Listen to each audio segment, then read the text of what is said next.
Welcome. Welcome to Mission Connection.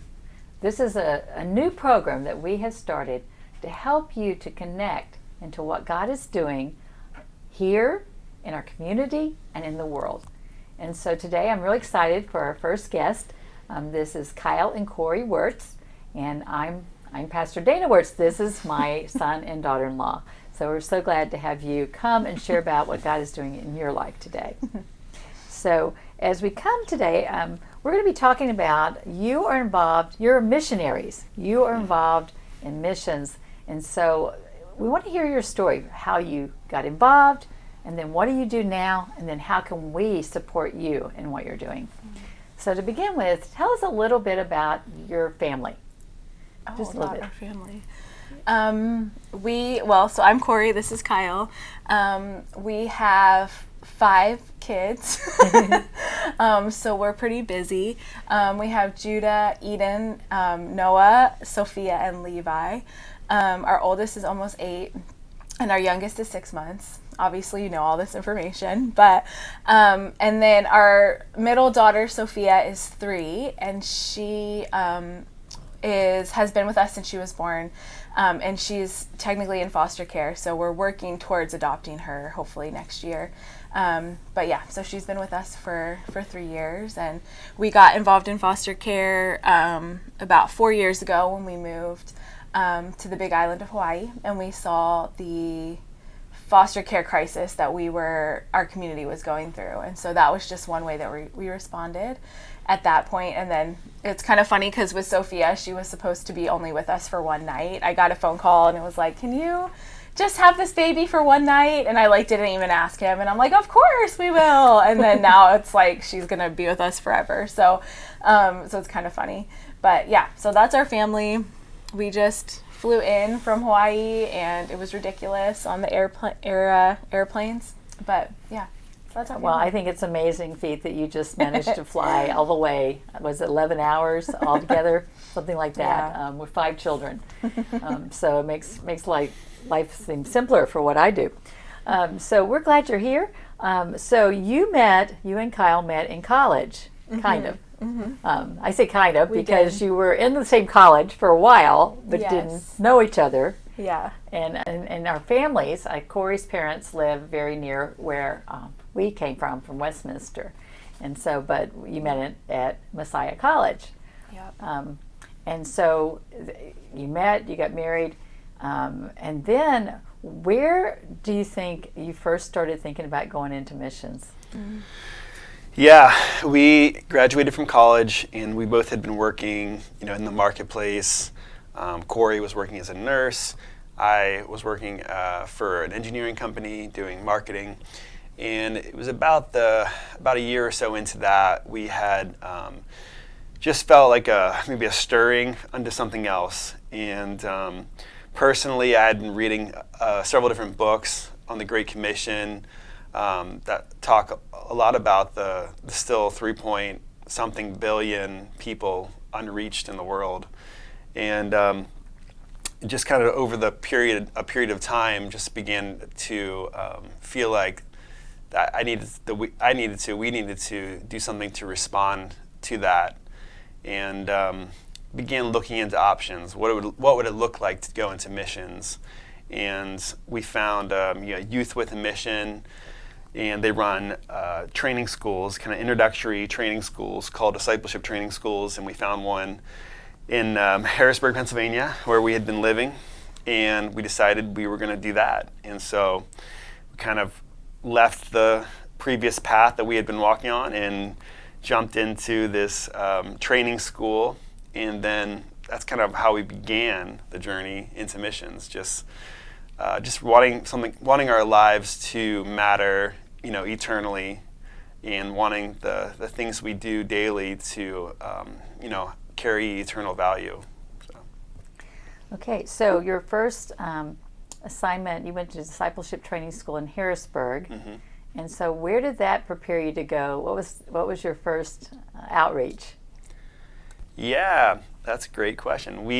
Our first outreach with the training school was half the time was in Nepal, the country of Nepal, and half the time we were actually on an Ivy League campus, because our YWAM base, was focused on reaching the Ivy League schools. And if most of the people who were making governmental decisions and even the direction for our country and others were coming mostly out of a small majority of schools, we should reach them for Christ if we want to see things change. And so anyways, we were half the time in Nepal, half the time in Yale University, doing campus ministry, and it was super fun. We got to bring stories from Nepal to Yale, to students that we got to connect with and meet with, and it was really powerful. Oh, that's exciting. And so you've been to Nepal how many times?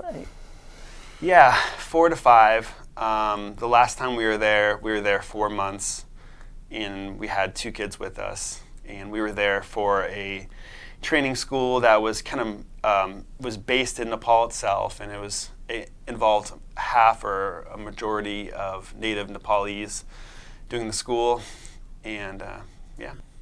I just remember that time, during the time when you went into missions, how it opened my eyes up to what missions is about. And then first, the sacrifices you make in order to step into that, and the faith it takes to trust God to provide. So that as parents, when I first heard that Kyle and Corrie were going, we were like, oh no, what's going to happen? Second thing is our grandchildren will be so far away, and it was a challenge and a step of faith for us. Mm-hmm. I'm actually part of a group of parents that have someone in missions, and it's been really good for me and others to hear our stories and to think about how our children make an impact and how can we trust God to let you do that. So that was good. The good news is that for a while you actually came back and were in Harrisburg, so you weren't that far away, and so that was interesting too. I do remember though trusting you, just sharing a couple stories. One is that when you were there right after the big earthquake in Nepal, and I remember you flying into that because you had a team over there, and how just how anxious I was and praying into that, and yet God used that. And I just remember the first picture I got of Kyle after the earthquake, after he got over there, was him on a scooter, kind of smiling like, Mom, I'm okay. But and then another story you shared was just, I remember the time when you had to fly up into the Himalayas, and you had some pilot that didn't have a license or something. But I remember there's a story.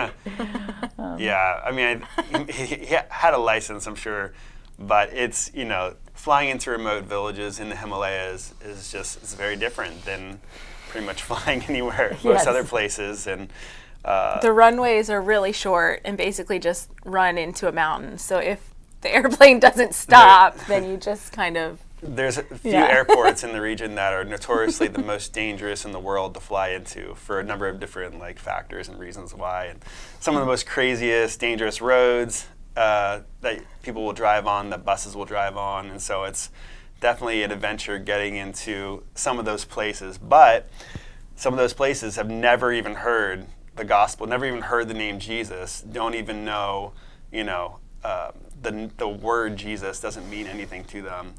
And so there's still, many, many people in far remote places that do not know the gospel, do not have a Bible in their language. And so, yeah. So, and as Kyle's mother, I remember when he's little, we called him Wild Man because he was always running off. And but now I see that was God's gifting in you, that you were fearless.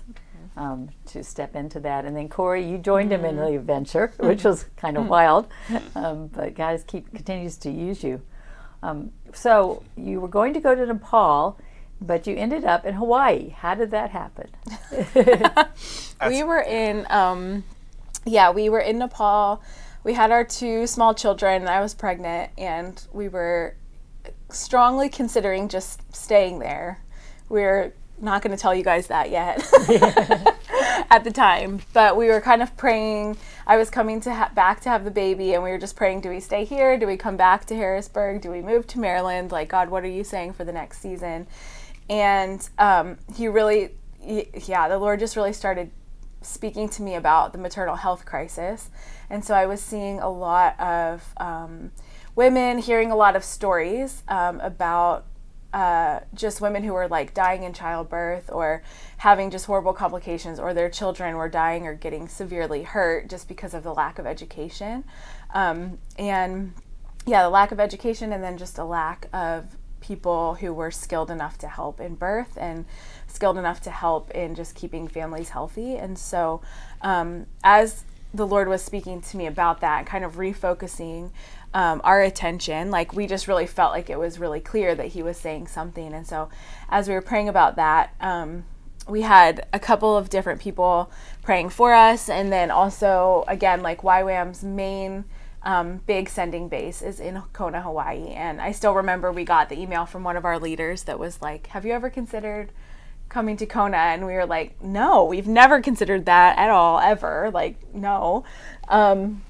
But as we were praying, we really felt like that was the right move for us. And so we ended up moving to Kona, Hawaii, which our base basically sends out a couple of thousand students come each year to get trained and to be sent out to missions, and either short-term trips, but really the goal of YWAM is to create long-term sustainable missionaries all over the world. And so that's really what we're doing now. Is like, we didn't really have as much understanding, but now looking back over the last few years, it's just been so strategic for us to be there for what he's asked us to do. So that was the short answer. And I know that while you were in Hawaii, you were instrumental in the part about doing the outreaches that had to do with maternal health. Mm-hmm. And you trained people to do those things. Mm-hmm. Tell us more about that. Yeah. Do you want me to keep going? Sure. Yeah. We started really with this desire to pull more people together to have really excellent training. There are a couple of different places around the world who have that training for those who want to go into missions, obviously, and using like midwifery or those kind of skills. But we really felt like God was asking us to work in Kona to develop that. And so we started doing that, putting together that curriculum and started training people. And then a little while after that, I ended up taking a job directing the Pregnancy and Women's Wellness Center in Kona. And so it was like just another step of obedience, of praying and being like, okay, I really feel like this is right, and God's saying we should do this. But what's been amazing is it's opened up so much ministry there in the local community, but it's also given us a model to replicate and to train from. So that's kind of what we're doing now, is training women who want to be all over the place, whether it's the Middle East or Africa, wherever they want to land, and they're able to come to Kona and get training and understand how to replicate those kind of ministries in the nations. So that's kind of where we're at right now. I don't know if you wanted to add anything to that. Okay. Yeah. Well, tell us about your ministry that you are a director of, because I know, Kyle, you've been helping with that, as well as other responsibilities in the Youth with a Mission campus. So maybe tell us a little bit about your clinic, and then also to hear about what you've been doing as part of that. Yeah. So we have been on the Big Island for 30 years, the organization, the nonprofit. I took over about 2.5 years ago. And at that time, we also added some services as well. So throughout the years, we've been offering free pregnancy testing, ultrasounds, baby supplies, really just with the goal of wrapping around mothers who need help. Our main vision is really to empower families, so especially ones who have unplanned pregnancies, just didn't see that coming at all, or just completely shocked. We want to be the first place for them to come and to understand and learn about what's going on with them, but then also to find support. So our services now, we've just expanded. So we have a lot of wellness services for women. So we're really looking at yes, our pregnancy services, but then how do we fill in a gap of care and accessibility to care? A lot of people, when they think of Hawaii, just think of like a great vacation spot and beautiful beaches, but we didn't realize when we moved there that it's a whole complete separate culture and whole just incredibly beautiful culture and population of people. We have a lot of different islanders who come from different islands who live in Hawaii, and so we are just really just like really multicultural. There's a lot of poverty, there's a lot of things that you just don't think of, and so that was something that we're really trying to address, is that accessibility to care, especially for women's health. A lot of women don't get prenatal care at all, or they have just very little education. And so we, like I said, like we've kind of really over the last couple of years expanded to be able to provide all of those kind of services as well. If women need help in general for anything, and our mission really is to see healthy mothers, healthy families, healthy babies. So we're looking at body, soul, spirit, mind. We offer like grief counseling and life coaching, and then we also offer physical and tangible help. And then for the men also, any families that are really overwhelmed, shocked, maybe they're considering abortion or they don't know what their options are for adoption or parenting and how that looks. We really just desire to be a place where we can give them education and we can empower them with the choices that they have, but then also say, there is so much help available and so much community available. So that's kind of what we're doing on the day-to-day there in Kona. Do you want to add anything? And Kyle, aren't you doing like a men's ministry or father ministry or something? Yeah. I would just say, you asked kind of what do I do too. I think naturally when people talk about maternal health, they naturally kind of move toward looking at Corrie, because, it's more natural for her to be running a maternal health program. And I think it even maybe kind of started off that way too. But, as over the last few years, it really is our family ministry. And for me, someone who has no background in health and no background in maternal health, might be strange at first, like how is this like the thing that you've given your time to? But over the last few years, I've recognized that more than ever and more than any other time period, I think in history, maternal health right now is on the heart of God, and it's what God's doing right now and what He wants to do in the nations. And so realizing that and having understanding of this is what God's doing, it's easy for me to get behind something. And I think we run it together, and there's a lot of places where we each have different strengths, and we get to all aspects of training or running this nonprofit, or where we get to do it together. And I help out sometimes more in other categories of like general operations, administrative, or even just strategy and vision. And she tends to operate more on the side of actually working with women, the actual health care kind of part of it. So, and then we've looked at different ways. How can we reach dads in the community as well? Started a fitness class for dads in the community just once a week, trying to grow that just as a connect place for dads who maybe didn't have a good role model of parenting in their life. And maybe as a community, though, of men and as fathers, we can, kind of help to where they can learn, and where, we can learn from each other, but where we can become better dads together, essentially. So still looking at ways where we can do that even better, and just kind of scratching the surface of that. So.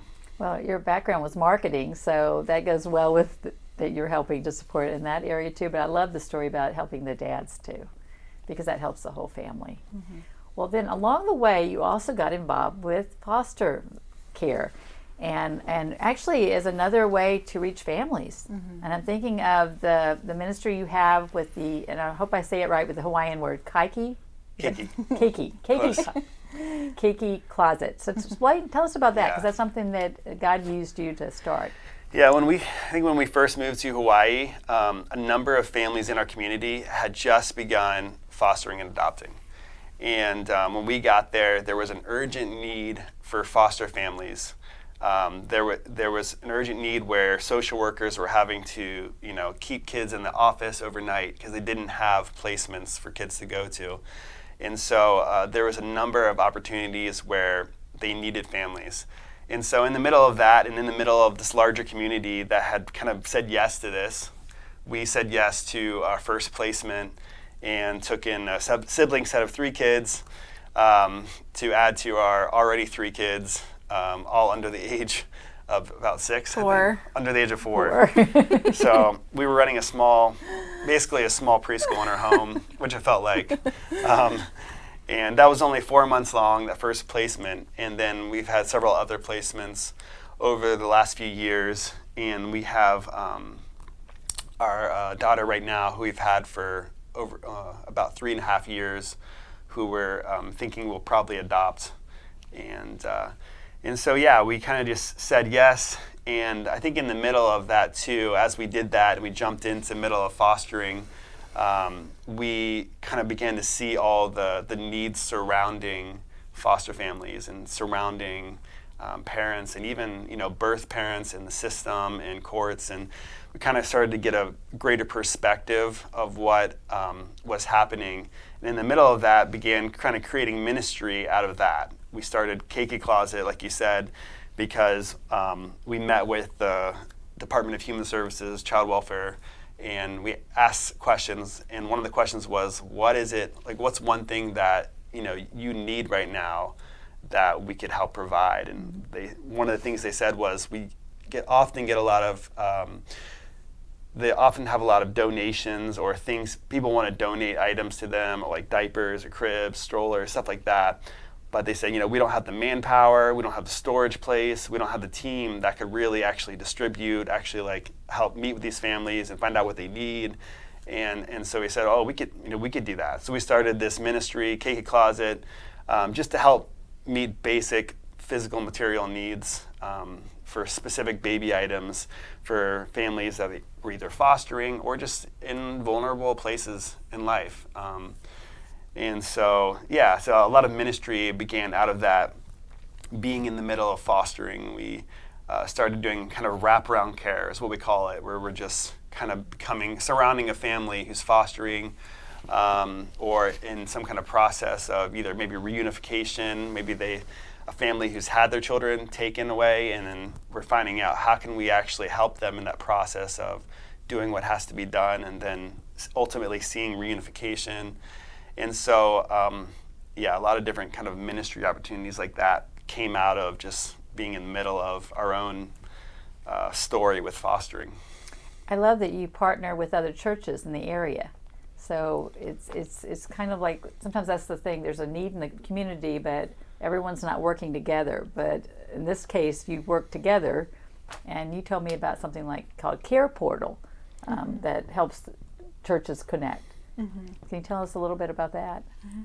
Yeah, do you want to explain? Yeah, Care Portal, it's really amazing. It was started a couple of years ago, and you basically can sign your church up to get emails whenever there's a need that comes up. And so you have, on one side, you have the organizations that work with families, like the social workers, our office, our pregnancy office, there's schools, all these different people who will see the needs. And then on the other side is churches who can be available to meet the needs. So you basically just, when we do it, it's so fun for me, because we'll have someone come in and they'll need a car seat right away or something, and it'll be a single mom, and I'm like, yes, of course we can do this. And so I just kind of put in the need, and then the church gets an email, and so maybe it's sent out to the 50 churches around in the area, and always within 10 minutes someone responds to it. And so I can confidently tell them every time, yeah, we can definitely do that. The churches can absolutely provide it. And so I think it's a really amazing way, because then the church or the individual can either just drop it off to the organization, or they can actually connect with the family. And so there have been a lot of really amazing stories where then that person who said, yeah, I can bring a crib over, ends up meeting that family and then walks with them for years. I've heard so many stories like that, where they actually really are entering into a relationship with a family who needs help. So I think Care Portal is so awesome. Yeah, Care Portal is an organization that's across the nation. It's in probably every state, and they reached out to us, at one point and said, how will you, be connected with this But yeah, it's available in every state, and any church really can be a part of it and be a part of being kind of wrapping around families in the community just by answering emails and meeting some basic needs. So after you told me that, I found out we actually have a care portal in Frederick, and so we need to get connected, and also we have families in our church who have done foster care or are doing foster care, and so that inspires me too. Mm-hmm. So thank you for making that connection. How can we, as we go forward, how can we help you all? What are ways that people could be supporting you? Yeah, for sure. We fundamentally believe in the power of prayer. I know it seems obvious as Christians that we pray, but we really believe that prayer changes things, and so more than ever, we want the people connected to our story to pray with us, because the things that we're doing, the things that we're believing for, dreaming for, take prayer, and they take people who will be inconvenienced enough to take time to pray, to believe with us that something could happen. And as an example, we're in the middle of looking into starting a maternity home on the Big Island of Hawaii, because there's no place on the Big Island where pregnant single moms can find safe housing. And there's a general lack of housing. There's a number of different factors where a lot of women are in at-risk situations and with no place to stay when they're pregnant.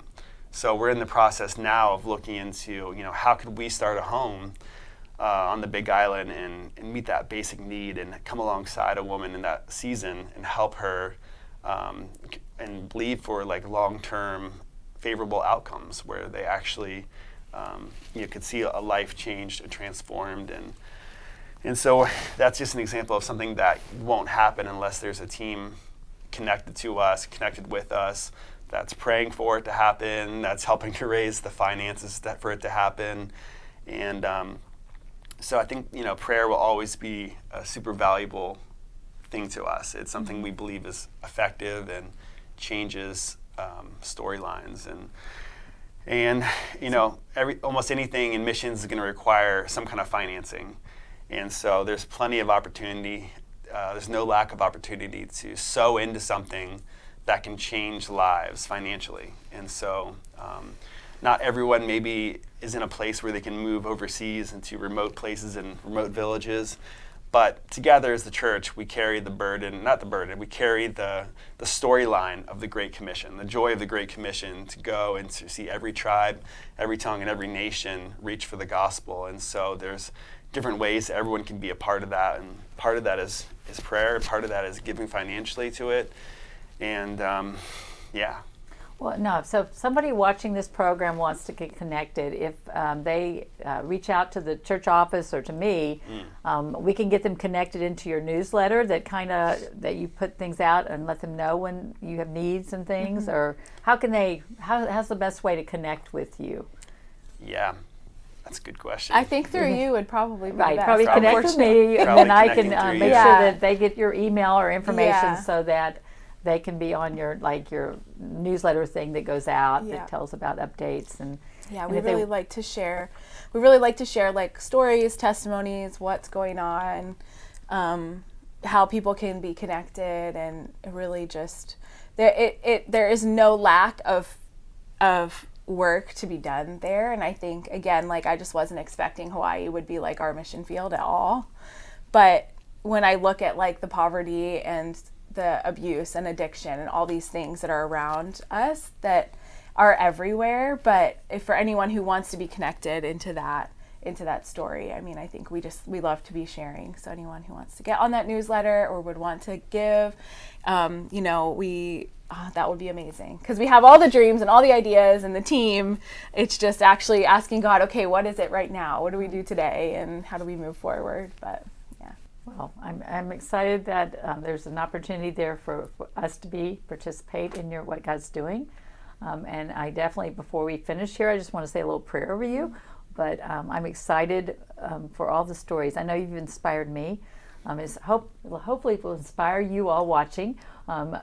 We're in Frederick. Frederick also has families in crisis, young people in crisis, ways that we can be the church out in the world. And so we are seeking that as Brook Hill Church, to find those ways where we can serve. And we believe that God's calling us not just our community, but I think about that verse that talks about, in Jerusalem and Samaria and to the other parts of the world. So you're a part of that whole area that God has called us to. So I'm so glad you shared your story, and I hope that it has inspired those watching today to say, okay, God, how am I called to help? How can I pray for Kyle and Corrie? How can I make a difference in my community, in my church this week, or in the coming weeks? And so let me say a little prayer in closing, okay? So, dear God, I just want to thank you so much for Kyle and Corrie saying yes to you. And I'm just thankful for how you've used their life, their ministry, Youth with a Mission, to make an impact on families and lives in Kona, Hawaii. And I pray, God, that you would provide everything they need for doing all that you've called them to do. And we are excited to see how you're going to work and how you just might use us to be a part of that as well. And we give you thanks in Jesus' name. Amen. Amen. Thank you all for joining.